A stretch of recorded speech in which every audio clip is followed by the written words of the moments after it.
বিসমিল্লাহির রহমানির রহিম। আসসালামু আলাইকুম ওয়া রাহমাতুল্লাহ। আজকে আমরা আলোচনা করব শীতকালে মাছের কি কি রোগ হয়, এই রোগগুলো হওয়ার পিছনে প্রধান কোন কোন বিষয়গুলো দায়ী, এই রোগ হলে মাছের আচরণবিধি দেখে বা তার চলার গতি দেখে আমরা কিভাবে বুঝবো যে কোন রোগে আক্রান্ত হয়েছে এবং এর সহজ সমাধান কি।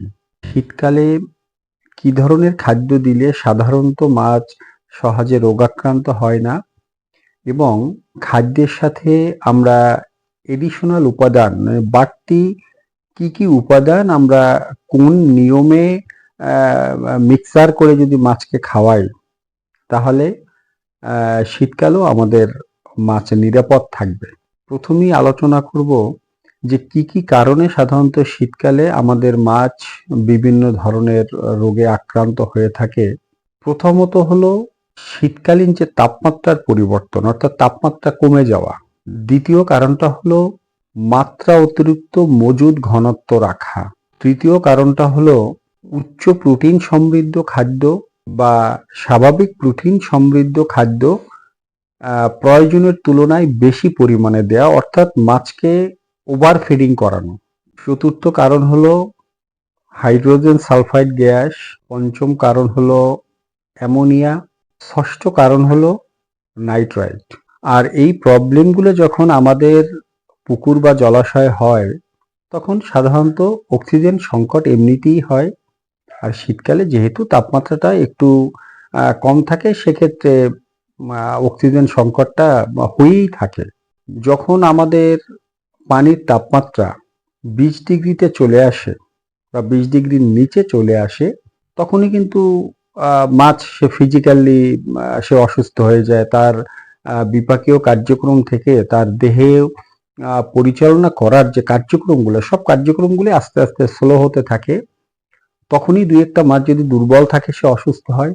বিশেষ করে যদি 15 ডিগ্রিতে তাপমাত্রা চলে আসে তখন কিন্তু অধিকাংশ মাছই অসুস্থ হয়ে যায় যদি আমাদের পুকুর প্রস্তুতি এবং যে মাসিক পরিচর্যার যে কাজগুলো এগুলো যদি আমাদের সঠিকভাবে সম্পন্ন করা না থাকে।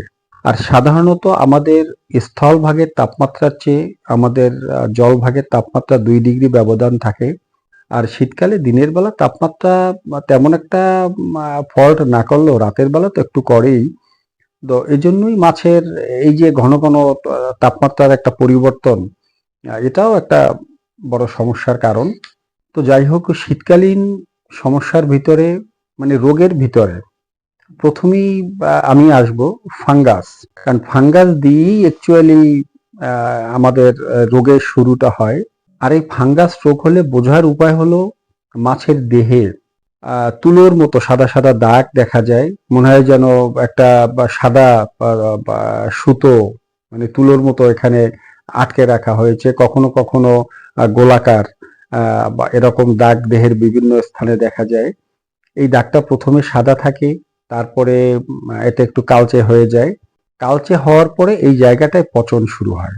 ফাঙ্গাস রোগে যদি মাছ আক্রান্ত হয় মাছের দেহ অনেকটা ফ্যাকাশে হয়ে যায়, অর্থাৎ মাছের দেহে যে পিচ্ছল পদার্থটা যে আঠালো পিচ্ছল পদার্থটা থাকে এই পদার্থটা আস্তে আস্তে তরল হয়ে যায়, ওর শরীর থেকে আস্তে আস্তে একটা পড়ে যায় এবং শরীর অতটা উৎপাদন করতে পারে না।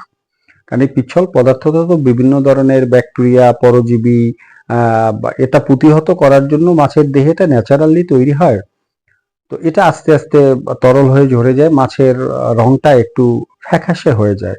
অর্থাৎ মাছের যে একটা একটু চকচকে একটা গ্লেসি যে রং মাছের সাধারণত থাকে এই রংটা থাকে না, মাছটা একটু ফ্যাকাশে হয়ে যায়। তো মাছ ফাঙ্গাস আক্রান্ত হলে সাধারণত এরা জলাশয় বা পুকুরের মাঝখানে অবস্থান খুব একটা করে না। যদি খুব বড় মাছ হয়ে থাকে সেক্ষেত্রে পাশে পাশে পুকুরের সাইডে সহজে আসতে চায় না।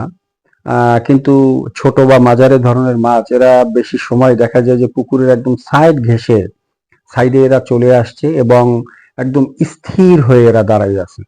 এর যে পাখনা ফুলকা বা লেজ এটা খুব একটা নাড়াচাড়া করছে না, একদম স্থির হয়ে দাঁড়াই থাকে। যদি এখানে একটু ঢিল ছোড়া হয় বা কোনোভাবে তাকে সরানোর জন্য কোনো চেষ্টা করা হয়, তাহলেও দেখা যায় সহজে এরা সরতে চায় না, খুব ধীর গতিতে। বা যদি সাইডে যদি কোনো পানির ভিতরে বাঁশ, টনি বা লাঠি বা কোনো লতা পাতা পানির ভিতরে ভাসমান থাকে, দেখা যায় এর সাইড ঘেঁষে এরা দাঁড়িয়ে থাকে এবং খুব আলতো ভাবে দেহটাকে এখানে একটু ঘষতে থাকে। তো এটা হলো মাছের দেহে যদি ফাঙ্গাস দ্বারা আক্রান্ত হয় তাহলে বোঝার উপায়। আর এটা থেকে পরিত্রাণের উপায় হলো লবণ এবং পটাশ। অবশ্যই লুস লবণ, আয়োডিন যুক্ত লবণ নয়, আয়োডিন মুক্ত লবণ। এই লুস লবণটা আমরা প্রতি শতকে, এটা পানির গভীরতা, মাছের মজুদ ঘনত্ব এবং কি পরিমাণ মাছ ইনফেক্টেড হয়েছে, এই সব দিকগুলো বিবেচনায় 300 গ্রাম থেকে 500 গ্রাম লবণ আমরা ব্যবহার করব। তবে এটা একবারে না, এটা দুইটা ভাগে। আমি যদি 300 গ্রাম লবণ ব্যবহার করি তাহলে আমি আজকে একটু রৌদ্রময় দিনে দুপুরবেলা আমি 300 গ্রাম লবণ 200 গ্রাম লবণ ব্যবহার করলাম, একদিন বা দুদিন গ্যাপ দিয়ে তারপরে আমি বাকি 100 গ্রাম ব্যবহার করলাম। যদি 500 গ্রাম ব্যবহার করি, আজকে আমি 300 গ্রাম ব্যবহার করলাম, দুদিন পরে আমি 200 গ্রাম ব্যবহার করলাম। আর যদি পটাশ বা এই যে পটাশিয়াম পারম্যাঙ্গানেট এটা আমরা ব্যবহার করি, তাহলে এটাও 5 থেকে 7 গ্রাম প্রতি শতকে এটা পানির সাথে গুলে একটু রৌদ্রোজ্জ্বল দিনে দুপুর টাইমে আমরা সমস্ত পুকুরে এটা ছিটিয়ে দিতে পারি। তাহলে আমরা এই ফাঙ্গাস থেকে অনেকটা আমরা পরিত্রাণ পাবো। তো শুধু যে এই রোগ হলে আমরা একটি উপাদানই দিব তা কিন্তু না। অর্থাৎ আমার পরিচর্যায় আমি মাসিক পরিচর্যা করি আর অর্ধমাসিক পরিচর্যা করি, আমি যে উপাদানগুলো প্রয়োগ করার এটা আমি করবই, কিন্তু ফাঙ্গাস আক্রান্ত হলে আমি লবণের পরিমাণটা আমি তখন একটু বেশি ব্যবহার করব এবং সেটা দুইটা ভাগে। ফাঙ্গাস আক্রান্ত হওয়ার কারণটা হলো মাছ যদি আঘাতপ্রাপ্ত হয় যে কোনো কারণে, আমি হাত জাল পুকুরে ফেললাম, পানির একদম 6 ইঞ্চি নিচেই একটা মাছ ছিল, যে লোহার যে কাঠিটা সেটা আঘাত পেলো তার দেহে, কিংবা সে একটা কোনো কিছুর সাথে সে আঘাত পেলো, কিংবা কোনো প্রাণী তাকে আঘাত করলো, তার শরীরে একটু ছেঁড়া ফাটা হলো, একটু ক্ষত হলো, কিংবা যে কোনো কারণে তার দেহের কোনো জায়গা থেকে একটু আইস উঠে গেল, এই সব জায়গায় সাধারণত এই ফাঙ্গাসের আক্রমণটা হয়ে থাকে। এরপরে আসে ব্যাকটেরিয়াল ইনফেকশন। এই ব্যাকটেরিয়াল ইনফেকশন হলে মাছের শরীরে লাল দাগ, তারপরে লাল ক্ষত, দেখে মনে হয় যেন এই জায়গাটায় একদম টাটকা রক্ত জমে আছে, লাল রক্তের মতো। এই ব্যাকটেরিয়াল ইনফেকশন হলে পরে মাছের পাখনা পচে যায়। প্রথমে এর যে দুই সাইডের পাখনা, নিচে পিঠের বা লেজের মাথা, এটা প্রথমে ভেঙে যায়, তারপরে আস্তে আস্তে এটা কালো হয়ে পচন শুরু হয়। এই সময়টায় অনেক সময় পাখনাটা ছিঁড়ে যায় মাছের। অ্যাকচুয়ালি পাখনাটা তো প্রত্যেকটা কাটার সাথে মাঝখানে আবার একটু পাতলা একটা পর্দার মতো আটকানো থাকে, কারণ মাছ তো পানিটাকে চাপ দেয় তার এই পাখনা দিয়ে। তো এই পাখনাটা অনেক সময় ছিঁড়ে যায়। অনেক সময় মাছের পেট স্বাভাবিকের চেয়ে একটু ফুলা থাকে। আপনি মাছকে খাবার খাওয়ানোর পরও হয়তো দেখবেন যে আপনার মনে হলো যে আমি যতটুকু খাবার দিয়েছি তাতে এতটা ফোলার কথা না, মানে একটু বেশি পরিমাণে আছে, কিংবা আমি দীর্ঘ 4-5 ঘন্টা বা 7-8 ঘন্টা খাবার দেই না, কিন্তু তারপরও মাছের পেটটা একটু স্বাভাবিকের তুলনায় বেশি ফুলে আছে। পেটটা একটু ফুলা থাকবে যদি ব্যাকটেরিয়াল ইনফেকশনটা হয়, কারণ এটা তো শুধু দেহের উপরে না, এটা তো তার পাকস্থলীতেও এই ব্যাকটেরিয়াল ইনফেকশনটা হয়ে থাকে। ব্যাকটেরিয়াল ইনফেক্টেড মাছ অনেক সময় সমস্ত পুকুরেই সে ভেসে থাকে একটু বেশি সময়, কারণ মাছ উপরে ভাসার তো একটা নির্ধারিত সময় আছে, এটা তো সব সময় পুকুরের উপরে ভাসে না। আর মাছ যত বড় হয় তত সে নিচের অবস্থান করতেই বেশি স্বাচ্ছন্দ্য ফিল করে, উপরে খুব একটা আসে না। কিন্তু এই ব্যাকটেরিয়াল ইনফেকশন হলে পরে মাছ অনেক সময় সমস্ত পুকুরেই দেখবেন বেশি সময় ধরে ভেসে আছে। সাধারণত এরা খুব বেশি কোনায় কোনায় থাকে, পুকুরের যে যে 4টা কর্নার থাকে এই কর্নারগুলোরই এরা জড়ো হয় বেশি যদি ব্যাকটেরিয়াল ইনফেকশন হয়। তো ব্যাকটেরিয়াল ইনফেকশন হলে এর জন্য আমরা মাসিক পরিচর্যার অংশে হিসাবে যা ব্যবহার করি তা তো করবই, কিন্তু এখানে আমাদের বেশি প্রয়োগ করতে হবে চুন।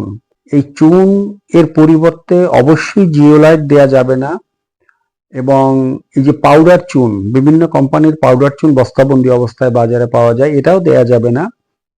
একদম পাথুরে চুন ভিজানোর পরে গরম গরম অবস্থায় একটু রৌদ্রময় দিনে দুপুরবেলা এই চুনটা দিতে হবে। এটাও 300 গ্রাম থেকে 500 গ্রাম, অবশ্যই 2টা ভাগে।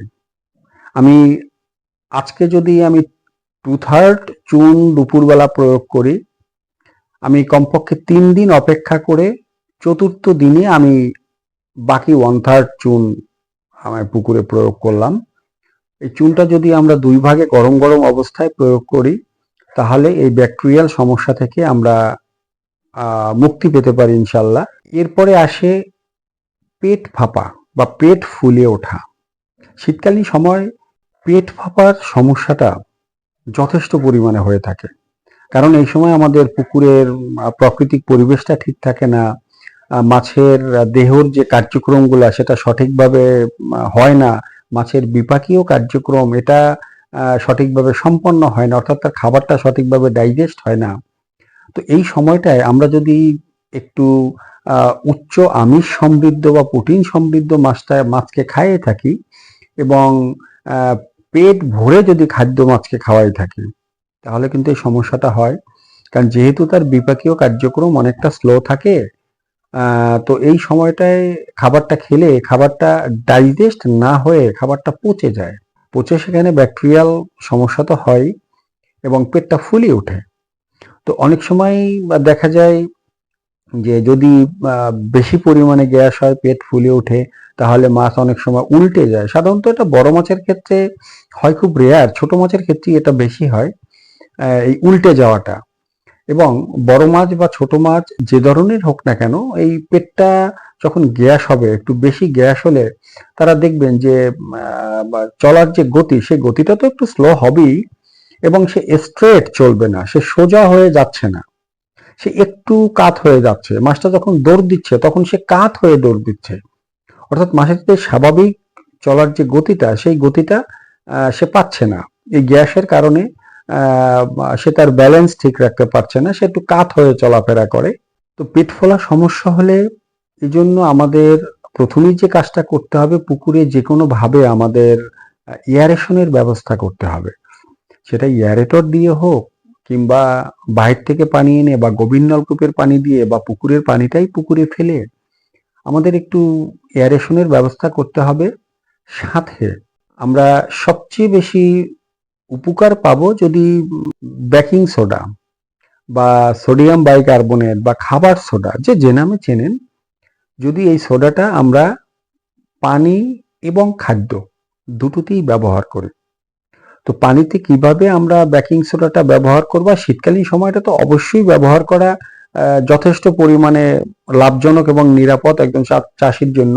তো বেকিং সোডা ব্যবহার বিধি নিয়ে আমি পূর্বের ভিডিওতে আলোচনা করেছি, একটু কষ্ট করে দেখে নেবেন। তো খাদ্যের সাথে প্রতি কেজি খাদ্যে 1 থেকে 2 গ্রাম, এটাও নির্ভর করবে আপনার পুকুরের অবস্থা, পুকুরের মাছের মজুদ ঘনত্ব, মাছের ইনফেক্টেড হওয়ার পরিমাণটা কেমন, সবকিছুর উপরে 1 থেকে 2 গ্রাম। এবং শুধু এই খাবার সোডাটা না, আমি অন্যান্যদের বা রোগের জন্য যে উপাদানগুলোর কথা বলবো, বা আমাদের যে ঘরোয়া মেডিসিনের কথা যেটা আমি বলবো, এই উপাদানগুলো যখন আপনারা ব্যবহার করবেন, ধরা যাক আপনি এই শীতকালীন সময় আপনি 10 কেজি খাদ্য দিচ্ছেন, ওই বেলাতে আপনি যখন এই খাবার সোডা বা কোনো মেডিসিন ব্যবহার করবেন, তখন আপনি খাদ্য দিবেন 5 কেজি অথবা সর্বোচ্চ 6 কেজি। তবে যতটা কম দেয়া যায় ততই ভালো। এতে যে লাভটা হয়, আপনি যখন তাকে পেট ফুরে খাদ্যটা দিলেন না, কারণ শীতকালীন সময় তো এমনিই সমস্যা হয়, পেট ফুরে দিলেই তো আমাদের এই গ্যাসের প্রবলেমটা হয়। তো যখন আমি কম খাদ্য দিব, মাছ এই খাদ্যটা তাড়াহুড়ো করে পুরো খাদ্যটা সে খেয়ে ফেলবে, আমার খাদ্যটা নষ্ট হবে না, এবং তার যখন অর্ধপেট খাদ্য সে খাবে, তখন তার খাদ্যটা খুব সহজে ডাইজেস্ট হবে। এই খাদ্যের যে পুষ্টিমান, আমি যে মেডিসিনটা এখানে প্রয়োগ করছি, এই মেডিসিনের যে গুণাবলী তার দেহ খুব সহজে শোষণ করতে পারে। তো যত সহজে এবং দ্রুততম সময় মাছের দেহ এটাকে শোষণ করতে পারবে, আমার মাছ অত দ্রুত সময়ের ভিতরে সুস্থ হবে। এই জন্য আপনারা মেডিসিন ব্যবহার করার সময় খাদ্যের পরিমাণটা একটু কম দিবেন।